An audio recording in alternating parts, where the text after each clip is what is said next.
Muy bien, en el video de hoy vamos a explicar el material correspondiente a la sesión número 6 del curso de cálculo vectorial.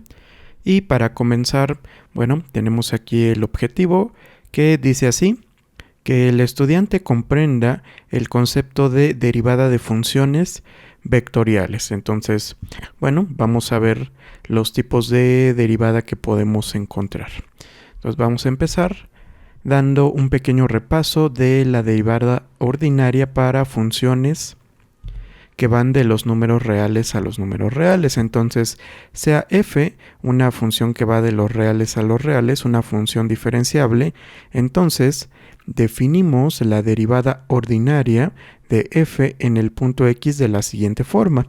Y para ello, pues vamos a utilizar este límite que vemos a continuación. Vamos a evaluar la función en x más h y le vamos a restar el valor de la función. A esta resta la vamos a dividir entre h y vamos a obtener el límite cuando h tiende a 0. Cabe aclarar que en todo este procedimiento x se mantiene constante. Ahora, este límite, ¿qué representa geométricamente? Bueno, si nosotros tenemos una función, en este caso esta parábola representada en color rojo, y nosotros obtenemos este límite, digamos en el punto 1,1, este límite nos da la pendiente de la recta tangente que pasa por ahí, en este caso esta recta en color naranja. Algo muy similar va a ocurrir cuando tenemos funciones vectoriales. Para ello vamos a ver la derivada en funciones vectoriales. Entonces vamos a empezar con una función r que va de los reales a Rm, es decir, a un espacio de más dimensiones. Nuevamente una función diferenciable. Entonces definimos la derivada ordinaria de r en el punto t. Aquí nuestra variable independiente va a ser t de la siguiente forma. Al igual que teníamos con la derivada ordinaria, resulta que si nuestra función solo tiene una variable independiente, en este caso t, la derivada de esta función también va a ser una derivada ordinaria. ¿Cómo la definimos? Pues vamos a evaluar r en t más h y le vamos a restar r de t. Esta es una resta vectorial y lo vamos a dividir entre h para posteriormente obtener el límite cuando h tiende a 0. Ahora, resulta que cuando nosotros hacemos esta operación, geométricamente lo que vamos a encontrar es que dada una curva, por ejemplo esta que tenemos aquí en color rojo, y que es una curva espacial, al evaluarla en un punto y obtener este límite y evaluarlo, vamos a obtener un vector que es tangente a la trayectoria, tangente a la curva en todo punto. Es decir, aquí estamos evaluando en este punto específico y estamos obteniendo este vector tangente. Si hubiéramos evaluado aquí la derivada, en este caso la derivada ordinaria, hubiéramos tenido un vector tangente a esta curva. Entonces, esta es la interpretación geométrica de la derivada. Vamos a ver cómo es que podemos calcular la derivada ordinaria de este tipo de funciones. Es realmente bastante sencillo. Entonces, si representamos a la función r que va de los reales a Rm en términos de sus componentes de la siguiente forma, es decir, r de t está formada por n componentes, ¿sí? Donde cada una de estas componentes es una función escalar, x1 de t, x2 de t, etcétera, hasta xn de t. Vamos a definir el límite de la siguiente forma. ¿Cuál límite? Pues el que teníamos anteriormente. El límite cuando h tiende a 0 de esta resta vectorial entre h, pues va a ser igual a calcular el límite en cada una de las funciones componente. En este caso, el límite cuando h tiende a 0, por ejemplo, de x1 evaluado en t más h, restándole el valor de x1 en t, dividiéndolo entre h. Esto lo repetimos para todas las demás componentes hasta llegar a la componente xn. Y de esta manera nosotros podemos generalizar la derivada, sí, en este caso la derivada ordinaria. Entonces, podemos definir su derivada mediante la siguiente expresión. Ahora, ¿por qué esta expresión es importante? Bueno, resulta que si así es como estamos definiendo la derivada de una función vectorial de variable real, a través de sus componentes, entonces, la derivada de la función vectorial r', que la vamos a denotar, pues va a ser simplemente derivar con respecto a t cada una de sus componentes.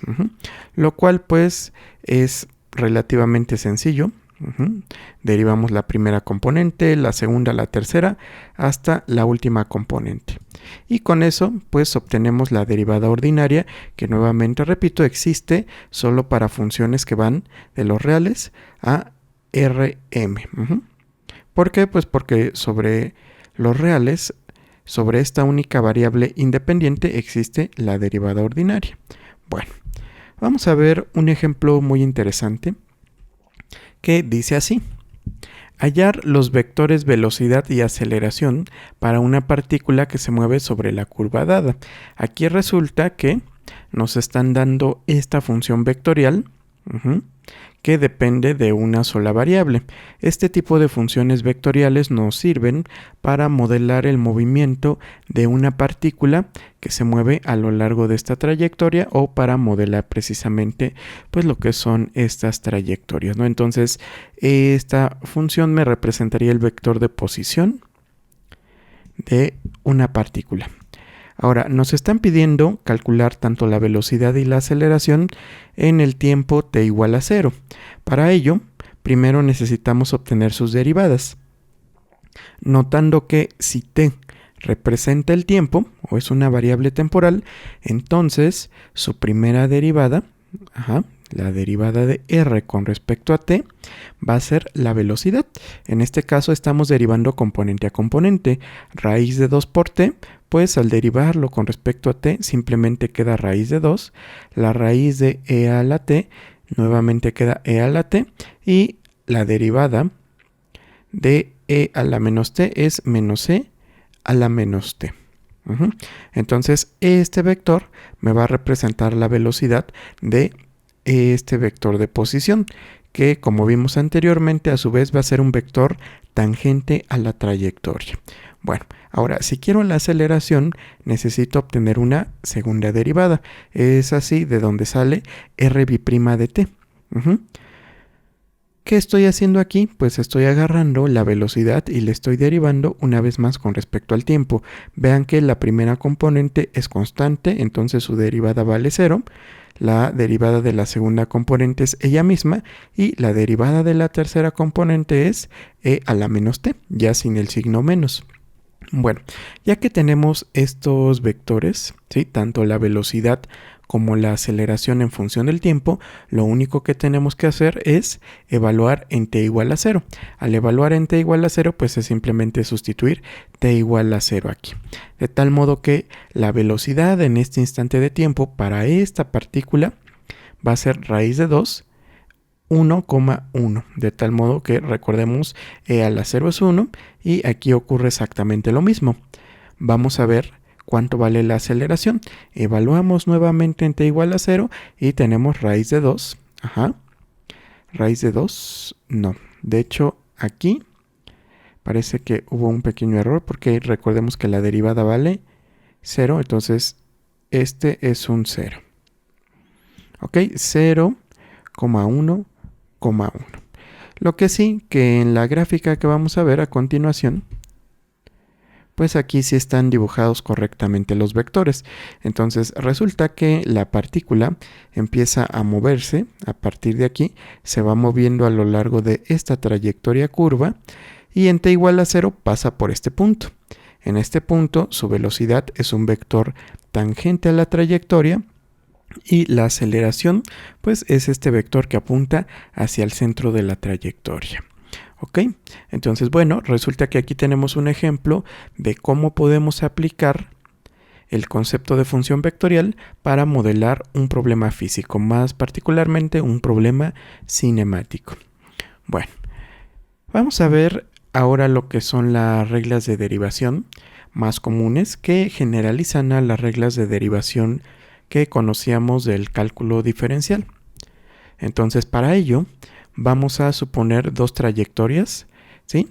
B de t y C de t, trayectorias diferenciables en R3 y sean P de t y Q de t funciones escalares diferenciables, es decir, estas dos son funciones vectoriales que dependen de t con vectores de 3 componentes y estas pues son funciones escalares, de las que van de R a R.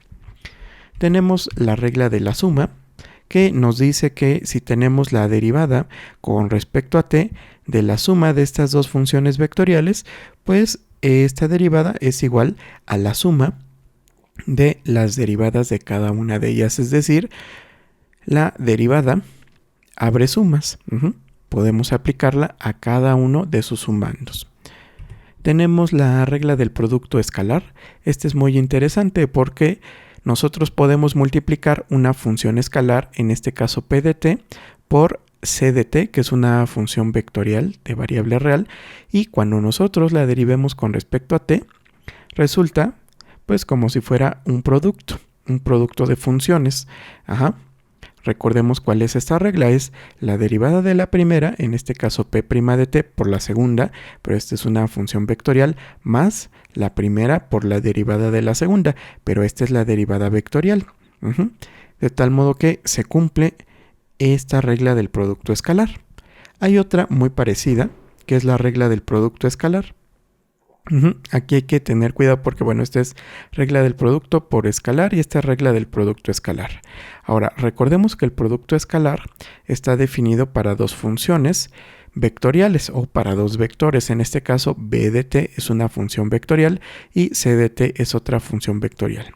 Cuando yo obtengo el producto punto de ellas, pues me da una función escalar. Ahora, si tengo estas dos funciones multiplicándose por medio del producto punto y las derivo, pues resulta que se cumple nuevamente la regla que tenemos aquí arriba, pero cambiando el producto por escalar por el producto punto. Es decir, tenemos la derivada de la primera función vectorial punto la segunda más la primera función vectorial punto la segunda. Y de manera similar tenemos la regla del producto vectorial o producto cruz, por eso es que estos vectores están en R3, para poder definir este producto vectorial. Entonces, si derivamos con respecto al tiempo el producto de estas dos funciones vectoriales, b de t cruz c de t, obtenemos lo siguiente: b' de t cruz c de t más b de t cruz c' de t. Ahora, aquí es muy importante no cambiar el orden original de las funciones. ¿A qué me refiero? Que si primero aparece el vector b, pues primero tiene que aparecer aquí el vector b. Vean que aparece al principio, porque resulta que el producto vectorial no es conmutativo. De hecho, en esta expresión y en esta expresión, el que yo ponga c primero y luego b no importa porque el producto punto es conmutativo, pero en este caso del producto cruz no. Y bueno, la última regla que tenemos, que también es muy importante, es la regla de la cadena. Vamos a entender lo que está ocurriendo aquí. Tenemos una función q de t que va de los reales a los reales. Entonces, esto que tenemos aquí adentro es precisamente un número real. Como argumento a la función vectorial, en este caso la función c. ¿Cómo derivo esto? Pues resulta que tengo que derivar c con respecto a su argumento y luego el argumento respecto a t. Eso nos da como resultado c' de t por q' de t. De tal modo que pues es simplemente el producto de cada una de estas derivadas, ¿sí? Y pues ya con eso tenemos la regla de la cadena. Vamos a ver un ejemplo interesante que dice así: demostrar que si c de t es una función vectorial tal que su módulo o norma es constante, entonces c' de t es perpendicular a c de t para todo t. Entonces vamos a ver que esto ocurre. Para ello vamos a hacer análisis. Primero, puesto que c de t, bueno, el módulo de c de t es constante, si elevamos al cuadrado esta cantidad, también va a ser constante. Ahora, recordemos que la norma al cuadrado de un vector se puede escribir como ese vector producto punto el mismo. Pero pues este producto punto va a ser constante. Ahora, ¿cuánto vale la derivada de una constante? Vale 0. De modo que, aplicando la fórmula para la derivada del producto escalar de dos funciones vectoriales, tenemos lo siguiente. Entonces vamos a ver. Este 0 que tenemos al principio, ¿de dónde sale? Pues sale de derivar esta cantidad, que es una constante escalar, me da 0 escalar. Ese 0 sale de ahí. Del otro lado, pues vamos a derivar utilizando precisamente la regla de derivación del producto punto. En este caso, la derivada con respecto a t de c de t punto c de t. Esto es igual a c' de t punto c de t más c de t punto c' de t. Y aquí lo que podemos hacer, como este término, de hecho es igual a este término porque aquí sí hay conmutatividad en el producto punto, esto es equivalente a 2 veces c de t punto c' de t. Ahora, ¿qué ocurre aquí? Resulta que como este término es igual a 0, entonces el producto punto entre la trayectoria y su derivada es igual a 0. ¿Y eso qué quiere decir? Recordemos que si tengo un vector y hago producto punto con otro vector y esto me da igual a 0, entonces estos vectores tienen que ser perpendiculares. ¿Ok? Con eso demostramos lo que nos dice esta afirmación. Es decir, que la derivada de esta curva o de esta trayectoria es perpendicular a la trayectoria misma. Eso pasa cuando su norma es constante o su norma al cuadrado es constante. Entonces es un resultado importante que vamos a utilizar posteriormente. Bueno, aquí ya tenemos prácticamente todo el análisis de la derivada ordinaria de una función vectorial. Ahora, ¿qué pasa cuando tenemos funciones de este tipo? De hecho, estas funciones, vean, van de Rn a R, una función diferenciable. Entonces, podemos definir la derivada parcial de f en la dirección de xy en el punto x vector, de la siguiente forma. Entonces, recordemos que si yo tengo una función que está definida en un espacio de n dimensiones, yo puedo obtener hasta n distintas derivadas parciales, una en cada dirección. En este caso, vamos a tomar la dirección del eje xy. Para ello, pues vamos a hacer el siguiente límite. F lo vamos a evaluar en x1, en x2, etc. Y cuando aparezca la dirección xy, aquí le vamos a sumar h. Y a todas las demás coordenadas no les vamos a sumar nada. Luego le vamos a restar el valor de la función en este punto y todo esto lo vamos a dividir entre h. Ahora, este límite o estos límites que vamos a ir construyendo por cada una de las coordenadas, ¿qué representan? Bueno, si nosotros tenemos una función que va de R2 a R, ¿sí? Esta superficie, por ejemplo, estas derivadas me representan las pendientes de las rectas tangentes en un punto. En este caso, esta recta tangente está alineada con el eje X y esta recta tangente está alineada con el eje Y. Pero, pues son precisamente rectas tangentes cuya pendiente viene dada por este límite. Y además, estas dos rectas me generan el plano tangente a esta superficie. Ahora, ¿qué pasa cuando tenemos la derivada parcial de funciones vectoriales? Vamos a ver qué cambios vamos a tener. Por un lado, mi función f va a ir de Rn a Rm, ¿sí? Es decir, en el dominio tenemos un espacio de varias dimensiones y en el codominio también. Entonces vamos a partir con una función de este tipo diferenciable. Entonces definimos la derivada parcial de f en la dirección de xy en el punto x de la siguiente forma. Y pues vamos a poner el mismo límite que teníamos anteriormente. Si se dan cuenta, la definición es prácticamente la misma, pero ahora lo que tenemos es que en el codominio nuestra función es un vector. Entonces esta resta que tenemos aquí no es una resta escalar como en el caso anterior, se trata de una resta vectorial. En este caso f de x1, x2, etcétera, hasta encontrar la dirección donde queremos encontrar la derivada parcial y ahí sumamos h. Todas las demás coordenadas permanecen igual y a esto le restamos el valor de la función en este punto particular y todo esto lo dividimos entre h. De tal modo que este límite en realidad va a ser un vector, porque tenemos vector menos vector es un vector, entre un escalar sigue siendo un vector. Y bueno, vamos a ver ejemplos. Tenemos aquí este campo vectorial. ¿Y qué estamos observando?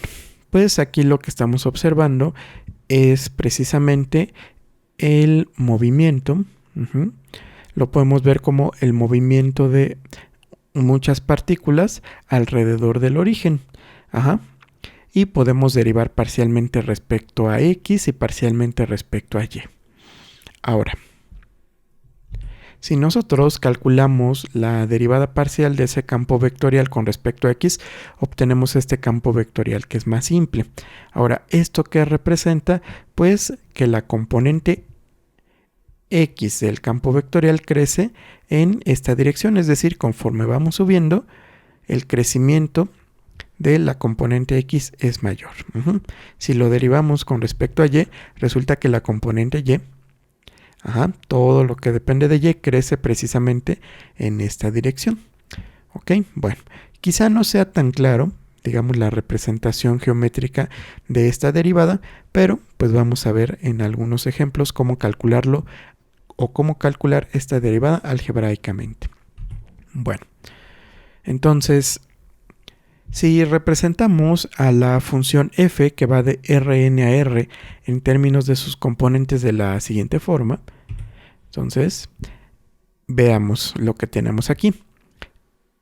F vector depende de x vector, es una función vectorial de variable vectorial. En términos de componentes, esto quiere decir lo siguiente: como imagen voy a tener un vector, en este caso, ¿cuántas componentes tiene? N componentes, ¿sí? En el caso de un campo vectorial. Y además, vean, desde la componente F1 hasta la componente Fn, y cada una de estas componentes, a su vez, va a depender de n variables, que viene siendo el dominio de nuestra función. Cada una de estas funciones, al depender de varias variables independientes, pues tiene sus derivadas parciales. Ahora, ¿cómo definimos el límite de esta función? Pues de la siguiente forma. Vean que aquí estamos representando este campo vectorial como un vector columna. Aquí lo tenemos transpuesto, por eso es fila. Pero este límite va a ser de la siguiente forma. Aquí tenemos la derivada parcial y de este lado cada una de las componentes le vamos a aplicar este límite. Esta ya es una componente escalar, es una función escalar, y precisamente cuando encontremos la coordenada xy le vamos a sumar h, le restamos el valor de la función y lo dividimos entre h. Esto se va a repetir para cada una de las n funciones componentes. Eso quiere decir que esta derivada que estamos definiendo a través de este límite la vamos a poder definir a través del límite de cada una de sus componentes. Esto nos lleva pues precisamente a la siguiente expresión, ¿no? Podemos definir sus derivadas parciales mediante las siguientes expresiones. Vean aquí, tenemos la parcial del campo vectorial con respecto a x1 es igual a la parcial de su componente f1 con respecto a x1, parcial con respecto a x1 de todas sus componentes hasta la última. pero aquí solo estamos derivando parcialmente con respecto a x1. En realidad, pues hay un montón de derivadas parciales. Derivada parcial de f con respecto a x2, con respecto a x3, en general, con respecto a xy. Y cuando estemos derivando con respecto a xy, pues simplemente la ponemos aquí abajo. La parcial de f1 con respecto a xy, de f2, de f3, de f4, hasta de fn con respecto a xy. Puede ser x2, x3, x4, hasta la dimensión del espacio. Y bueno, ya que tenemos toda esta teoría, pues vamos a calcular algunas derivadas parciales de funciones vectoriales de variable vectorial, en particular de campos vectoriales. Dice así el ejemplo. Dado el siguiente campo vectorial f, que va de R2 a R2, cuya regla de correspondencia es f de xy igual a menos y, x. De hecho, este es el campo vectorial que vimos ilustrado anteriormente, ¿sí? El campo que tenía un giro. Encontrar sus derivadas parciales. Entonces, vean que aquí tenemos con primera componente, segunda componente. Y si quiero derivar parcialmente con respecto a x, pues agarro la primera componente, la derivo parcialmente con respecto a x, obtengo 0 porque no depende de x, y la derivada parcial de la segunda componente con respecto a x es 1. De tal modo que el campo vectorial obtenido es 0, 1, un campo que apunta hacia arriba. Puedo derivar parcialmente este campo vectorial también con respecto a y. En este caso, al evaluarlo en xy, pues me queda menos 1,0. ¿Por qué? Pues porque derivo parcialmente con respecto a y la primera componente, me da menos 1, y la segunda componente con respecto a y da 0, que es precisamente el campo que teníamos que apunta hacia la izquierda. De este modo, nosotros podemos obtener la derivada parcial o en general las derivadas parciales de los campos vectoriales. Y bueno, ya nada más para cerrar esta parte, ¿cómo definimos, digamos, la derivada, ¿sí?, de un campo vectorial en algún punto xy? Pues muy sencillo. Agarramos y ponemos la derivada parcial de f, ¿sí?, con respecto a x, evaluada en el punto xy, y luego la derivada parcial de f con respecto a y, evaluada en xy. Y esto en principio es parecido al gradiente, pero no es un gradiente. En este caso particular, como estas derivadas son vectores columna, pues resulta que esto nos da la siguiente matriz. 0, 1, que viene siendo esta derivada parcial. Lo estoy poniendo al principio y luego voy a poner la parcial con respecto a y. Aquí me va a quedar menos 1, 0.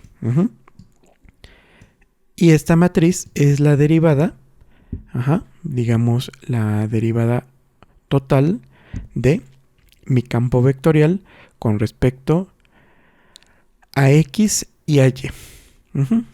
Y bueno, con eso terminamos esta sesión. Vimos pues prácticamente todas las derivadas que podemos encontrar, tanto las ordinarias cuando son funciones vectoriales que dependen de una sola variable, y las parciales cuando nuevamente son funciones vectoriales pero dependen de varias variables.